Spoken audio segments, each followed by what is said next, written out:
Hi hello ನಮಸ್ಕಾರ. As usual this is yours Karthik. So ಶನಿವಾರದ ಶುಭಾಶಯಗಳೊಂದಿಗೆ once again interesting facts of ನಮ್ಮ ರಾಷ್ಟ್ರಕವಿ ಕುವೆಂಪು ಅವರು ಮುಂದುವರಿಯುತ್ತೆ ಸ್ನೇಹಿತರೆ. ಇವರು ಕೆಲವೊಂದು ವಿಮರ್ಶೆಗಳನ್ನ ಕೂಡ ಮಾಡಿದ್ದಾರೆ. ಯಾವುದಪ್ಪ ಅದೆಲ್ಲ ವಿಮರ್ಶೆಗಳನ್ನ ಅಂತ ಅಂದರೆ ನಾನು ಹೇಳ್ತಾ ಹೋಗ್ತೀನಿ. ಕಾವ್ಯ ವಿಹಾರ 1946ರಲ್ಲಿ ಮಾಡಿದ್ದಾರೆ. ತಪೋನಂದನ 1950ನೇ ಇಸ್ವಿಲಿ ಮಾಡಿದ್ದಾರೆ.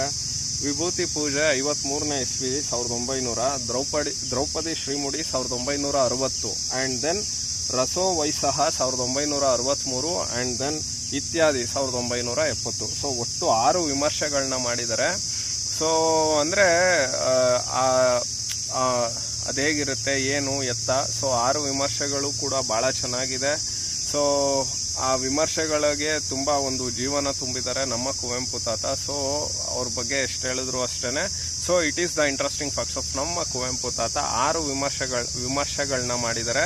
ಸೊ 1970ರಲ್ಲಿ ಕೊನೆಯದಾಗಿ ಯಾವುದು ಇತ್ಯಾದಿ ಅಂತ ಮಾಡಿದ್ದಾರೆ. So this is the interesting facts of ನನ್ನ ಕುವೆಂಪು ತಾತ. ನಮಸ್ಕಾರ.